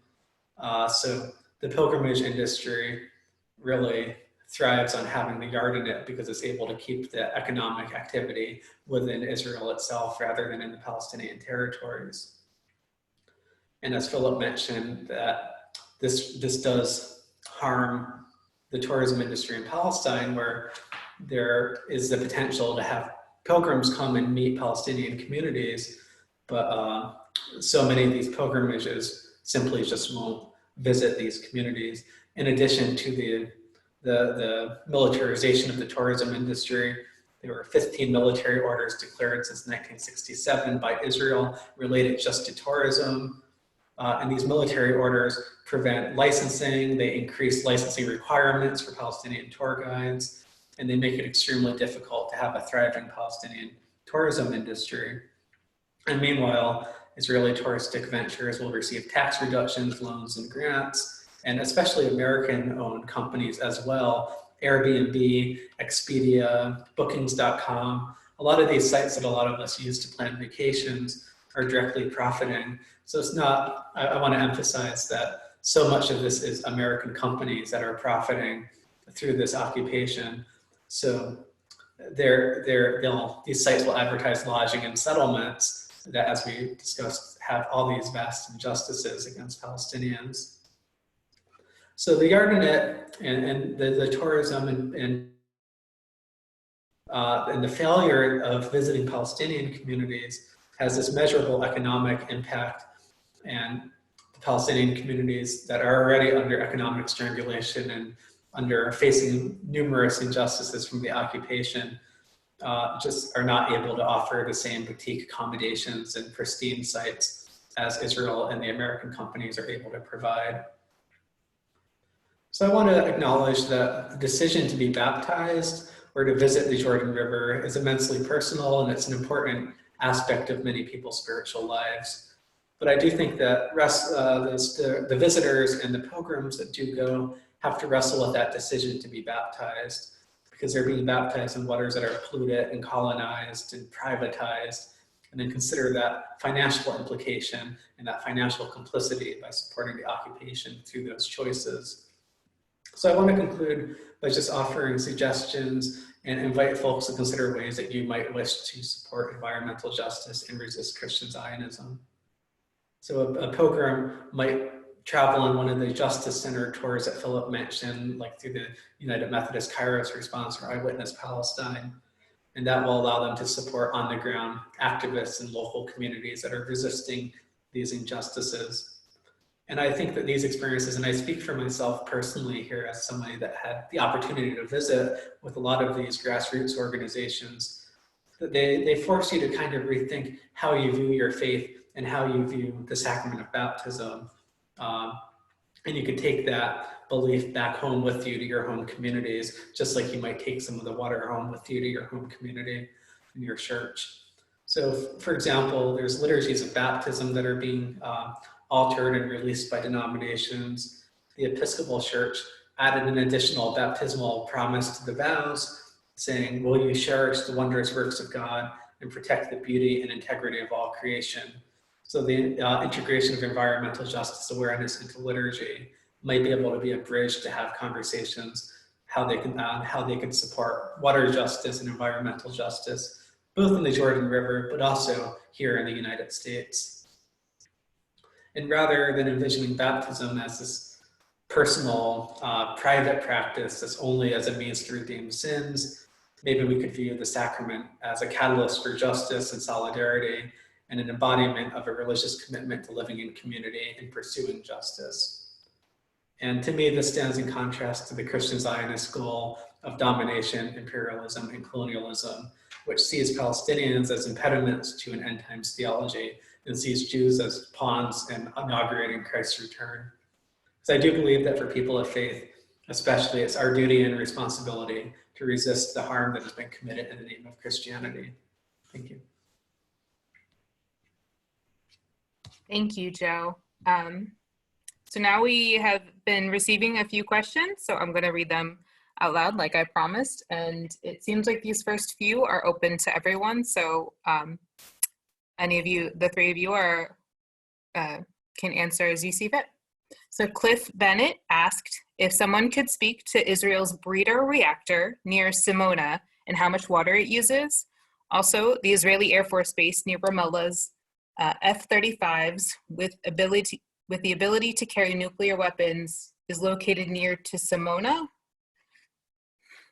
So I guess asking about the Air Force Base and the nuclear reactor, and I guess it's water usage. I don't know if Philip or Nidal could speak to that. Go for it, Philip. I really don't know specifically about the Dimona plant, but I happen to be an energy economist, and nuclear power plants require a huge amount of water.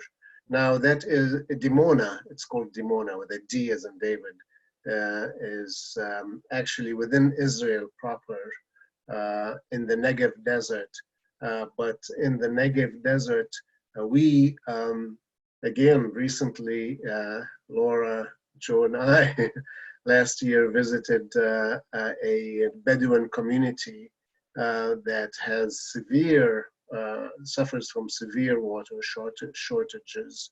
And I wouldn't be surprised if the consumption of water from Dimona has some impact on that.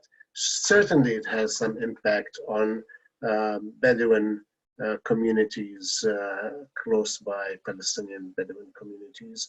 I don't know anything about the facility, the Air Force facility. Did you say it's near Ramallah? You can just nod your head. Yes, it says there's an Israeli Air Force Base near Ramallah, F-35, with the ability to carry nuclear weapons, which is close to Dimona. Close to Dimona. I met Dimona. Dimona, right? Space is Yeah. Dimona. Yes. I don't know about that, but you all probably know that Israel is a nuclear power and it has refused to sign to any agreements, international agreements regarding the limitations of nuclear weapons. And it's a very well kept secret. Really, it's an open secret that Israel is a nuclear power. In 1967, I remember Time or Newsweek magazine said that they actually had nuclear warheads on the tarmac ready to bomb Arab targets during the 67 war, and it took a phone call from the US president to stop that.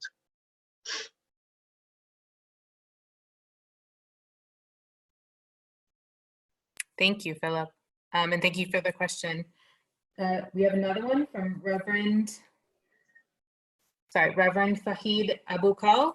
I apologize if I say your name wrong, but they asked if you could give us, any one of you three, if you could give us like one or two kind of action items that we could do either in our local congregations, our communities, or in a university setting.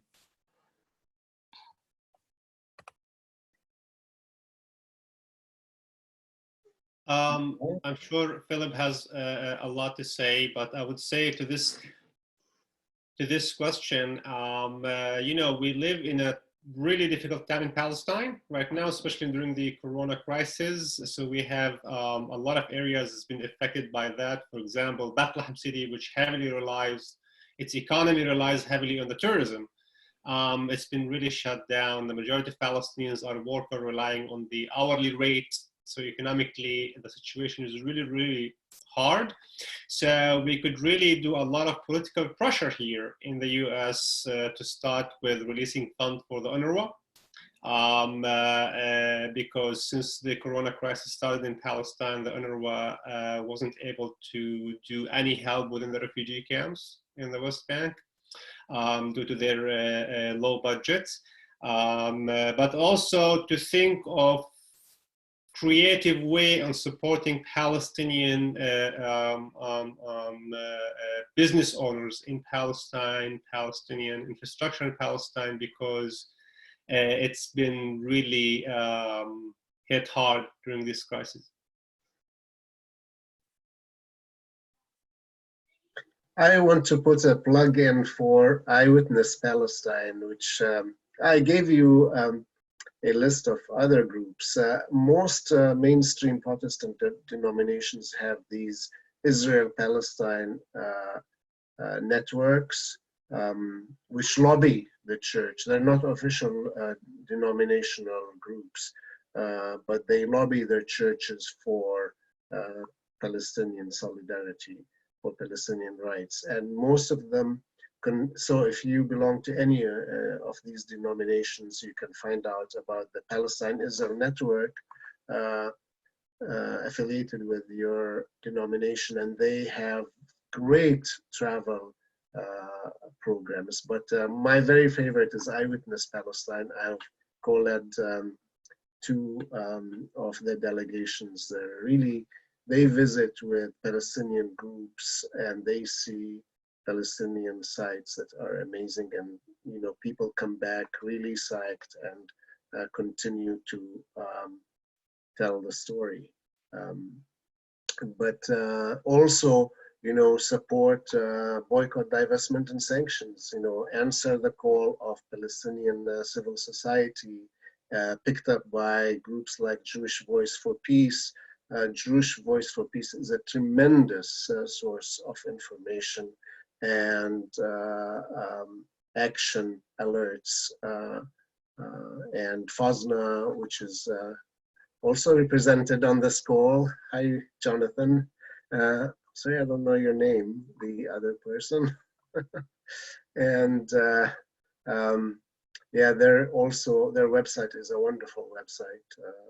Sabil is another Palestinian Christian theology group. And if you're in the Boston area specifically, I think Laura might talk a little bit more at the end, but there's student groups at most of the universities, BU Students for Justice in Palestine and the Seminarians for Solidarity in Palestine. But I definitely want to echo Philip's suggestion of Eyewitness Palestine. Laura and I were lucky enough that Philip was one of our delegation leaders, and it was just an amazing experience. And you get the money that you're paying is going directly to these grassroots organizations and local communities.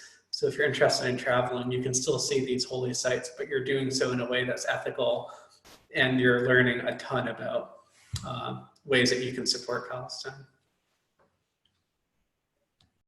Yes, I will triple echo that Eyewitness Palestine is wonderful. And actually the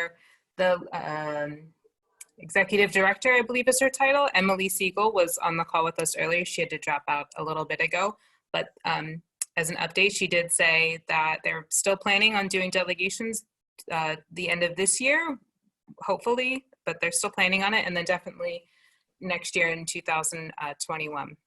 So look out for them. Also, for those of you at the School of Theology, the way that I was first introduced that I mentioned earlier was the university does offer an Israel-Palestine travel seminar called Dual Narratives. And that's a good introduction. It's a little more even keel, I would say. But at least when I went with Dr. Salimi, they did a very good job of uplifting the Palestinian narrative while also visiting Israeli organizations and Israeli peace organizations who are also working towards ending the occupation. So there are many good ways, and always call your representatives. Yes, Philip. I also want to put in a plug for my group, Palestinian Christian Alliance for Peace. If you have a, if you're a seminarian or if you're connected to any church organization, PCAP, and you would be interested in say a lecture or a panel on Christian Zionism or anything to do with the Holy Land from a human rights perspective, we have speakers who will pay their own way to get to your, and FASNA also has that capability, fasna.org. Is that right, Jonathan? Yes. Excellent, thank you. There's a couple more questions. One, I think, was a more clarifying question about the Jordan River from Marie France, asking what is the flow of the Jordan River down to now? I guess from its original or its natural amount. I don't know, Joe, if you can speak to that specifically, Nidal or Philip either, but I know, Joe, your research is specifically on the Jordan River. I know the lower Jordan River is less than 5%, I think around 2%, but I think Nidal might be able to correct me on the statistics. And the entire Jordan River, I'm not entirely sure. Nidal is the water. It's less than that, but also it's worth mentioning, speaking of the Jordan River, is the issue of water in Palestine. If I can share my screen quickly. I mean, do we have time? I take a few minutes. We have about 10 minutes left, sure. Just quickly. You know, this map here you see is the map of 1919 and from the World Zionist Organization. And this map actually, in the first Zionist organization meeting was in Switzerland in 1898. If anybody here knows the date can correct me, where they sent to Palestine a German architect.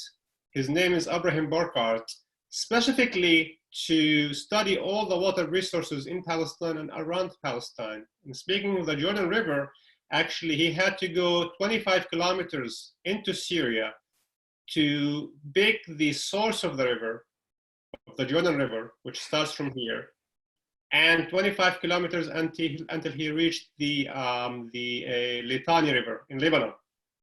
And he mapped all this area all the way through the Dead Sea, all the way through Sinai, all the way through Egypt. And he came with this map and presented it in the Paris conference in 1919. And he said in the conference that for all of us to have a state in Palestine and to attract European Jews to Palestine, we have to control the water because this is the first insurance to create a Western living style conditions for these immigrants to come. So, in speak of the Jordan River, it was a crucial piece of controlling the water where he had to go 25 kilometers into Syria to secure the water resources into the river. Now the percentage is actually less than 5, as you presented, and if you all remember the Red Sea project. You know, this project environmentally, it's a disaster into the whole area, but this is the biggest conversation for all of us to learn about. But the Jordan Valley is a border area. It's the lowest, one of the lowest, around the lowest, it is the lowest point on earth. And the water, actually we tested the water with the WIS program from Tufts University, and we found the level of E. coli and bacteria there is hugely harmful, really harmful, and actually they refuse to publish it because this contradicts the Israeli narrative, and they are afraid to be denied entry to Palestine. Thank you. And I had a question.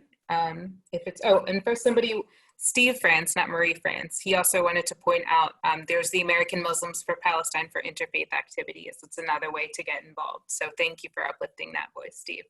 But I had a question. I was wondering if Nidal or Philip, either of you specifically, not Joe, if you could address some more internal environmental issues within Palestine of like pollution, litter, etc., and how this relates to the larger environmental injustices caused by the occupation. Go ahead, Nidal. Well, I will speak about where I was born, at a refugee camp. I mean, this is only one example of many in Palestine. So, as you knew from the introduction, I was born and raised in a refugee camp where I lived most of my life there. A refugee camp is in Bethlehem City in the West Bank. So, based on the latest report by the Human Rights Center at UC Berkeley School of Law on the use of tear gas in the world, they found that Al refugee camp is the highest recipients of tear gas in the whole entire world. And the tear gas that's been used in Palestine actually comes from Pennsylvania.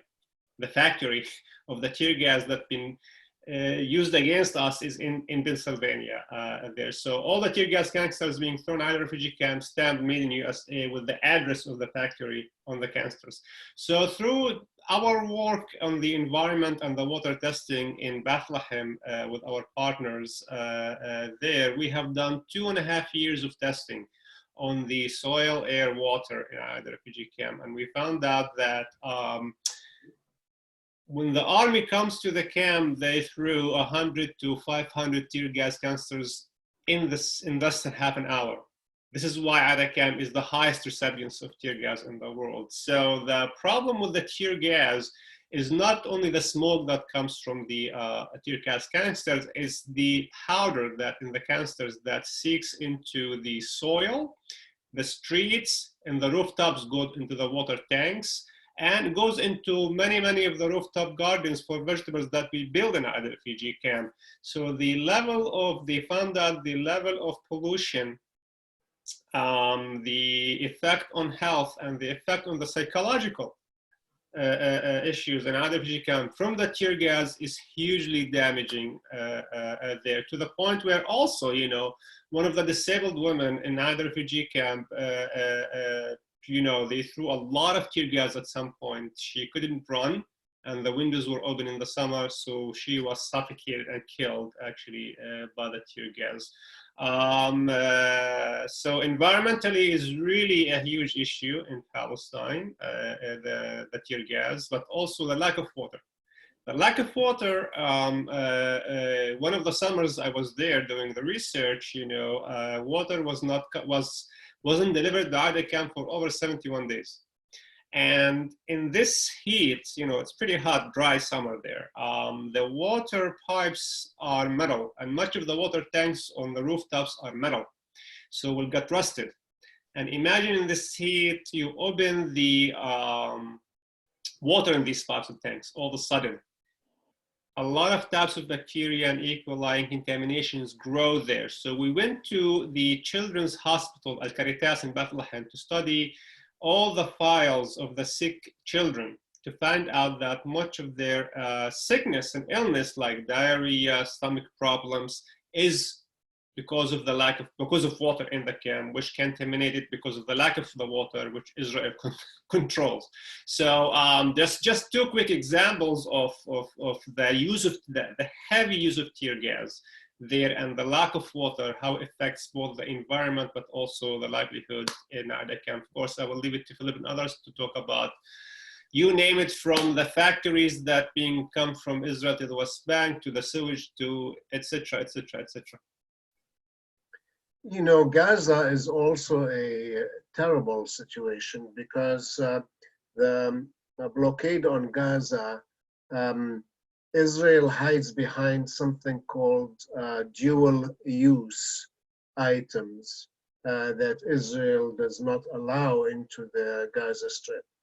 And dual use items include a lot of construction material, for example, or material that is used in the operation of the wastewater facility And so the wastewater facility, and then there's also the restriction on electricity that comes from Israel and fuel that comes from Israel. So the wastewater facility in Gaza operates intermittently. A lot of the time it is offline, and over 90% of the aquifer in Gaza, on which the people of Gaza depend for all their needs, is contaminated.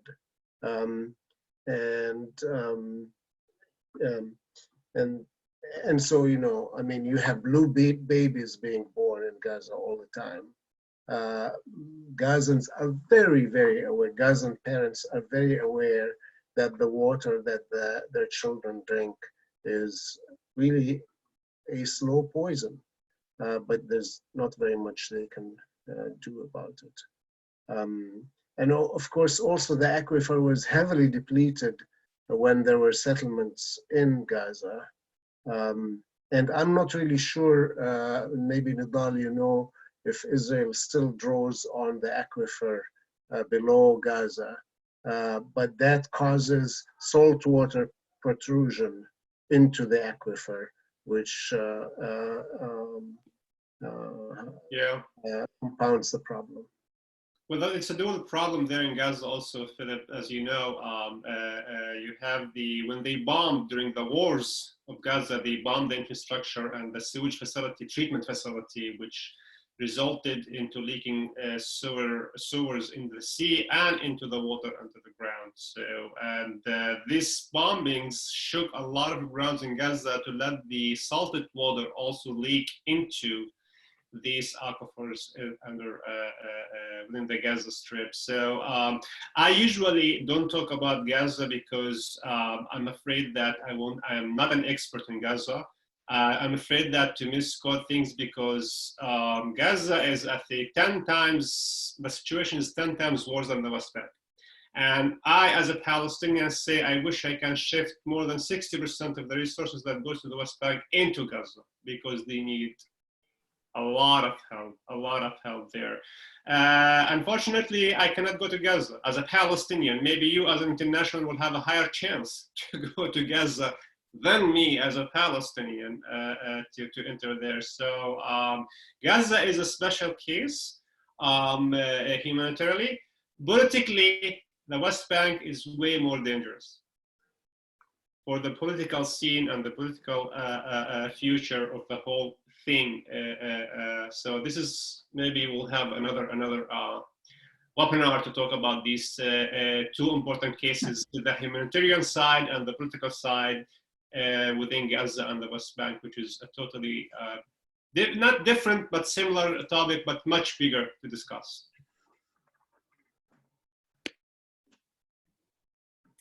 Thank you. There is one more quick, we're coming up on time. I know the flyer said until 8:30, but since we were doing it online, we did want to end by around 8, just because, you know, this can be, I think, kind of tiresome for all of us, just being online. But the Reverend Fahid Abukal also had another question that I'm not sure if Joe could answer, because it was specifically towards seminaries, and it was making me think. I don't know if you can read it. It says, do you think your seminary, so I think he's addressing specifically the School of Theology where Joe and I attend, or other seminaries, will be willing to have Christian Zionism in the Department of Continuing Education? Because I guess there is evidence of professors who are willing to pay their way into the seminary if the seminary can host them for that week of continuing education for pastors or the community. So I guess the idea of bringing in a Christian Zionist professor of some kind to teach new pastors, if that's something STH would do. I'm not sure I fully understand. I mean, I can't imagine the School of Theology bringing in someone who advocates for Christian Zionism. We did learn about dispensationalist theology and Christian Zionism in a class, History of American Christianity with Dr. Chris Evans at BU. And Palestinian liberation theology has been discussed and assigned in classes. I do know that a lot of the evangelical and fundamentalist seminaries, especially Dallas Theological Seminary, Viola, they'll bring in Christian Zionist pastors and professors and advocate for it. But if you mean having continuing education about the implications of Christian Zionism, I think that's something that would be feasible. I'm not a faculty member or administrator, so I don't really know how that would work, but I do think there's interest among seminarians and graduates and people out in ministry to learn about the implications of Christian Zionism. And just speaking personally from what Laura and I have done, I think there's a lot of interest in resisting these far-right theological movements that really, because it intersects with a lot of other issues that we care about, LGBTQ rights, reproductive rights. A lot of similar type of issues are advocated for by the people that are advocating for Christian Zionism. So I definitely think there's the potential to have conversations about Christian Zionism. Philip, did you want to have one last word? No, I just think that Reverend Fahed was addressing a point that I partly covered. Reverend Fahed Abu Aqil is also he's one of the founders of the Palestinian Christian Alliance for Peace. And I think he was partly referring to the fact that members of our group can come, and it would be great if you could invite members of our group like Jonathan Kuttab. Probably many of you have heard of him. He's an expert on Christian Zionism, and Reverend Alex Awad, and they can come and lecture. I see. I see. I'm sorry, I misunderstood the question. Well, Joe and I are graduating this year. So we're actually, part of our efforts were to kind of instill Palestinian social justice into the larger social justice, environmental justice conversation at the School of Theology. So we're trying to build that momentum. So any students who are on this call now, who are still at the School of Theology and will be there for a couple more years, we would love to make that connection and bring those people onto campus. Thank you for that clarification, Philip. I apologize for the for the misunderstanding. So that is going to bring us to our time. Is there any kind of final words from any of our panelists before we sign off? No, just thank you very much to all of you, for the organizers, for all the people that who are offline commenting. So and be safe and be well. Thank you. Yes, thank you to Nidal, to Philip, to Joe for speaking. Wonderful to have you here. And again, kind of reiterating the groups that are local. If you wanted to get more involved, there's the School of Theology's Faith and Ecological Justice Program, who is a co-host. Check them out. The Seminarians for Solidarity with Palestine, which Joe and I co-founded here at the School of Theology. We're looking for students to take it over next year. There's Nidal's organization that's located in Cambridge, Boston area, called 1 for 3, that focuses on water justice and medical issues. They're having a fundraising walk that's been postponed till September, if I remember correctly. Check that out. There's the Boston chapter for Jewish Voices for Peace. Philip mentioned they're a wonderful organization. They do great work. Nationally, there's the Palestinian Christian Alliance for Peace, the Friends of Sabeel Network, Eyewitness Palestine that we've all talked so lovingly about. And again, really quick plug for the STH Travel Seminar, if you will be here in a couple of years again. So thank you again. Thanks everybody for showing up. Be safe. Thank you for being so flexible and coming to this online venue. I know it's tricky for a lot of us. We're all adjusting to different ways of being right now. So we really appreciate you showing up and spending your evening with us. Thank you. Thank you. Thanks. Good night. Good night, Philip. Thank you again, Professor Copeland. Thank you all. Yes, thank you, Dr. Copeland.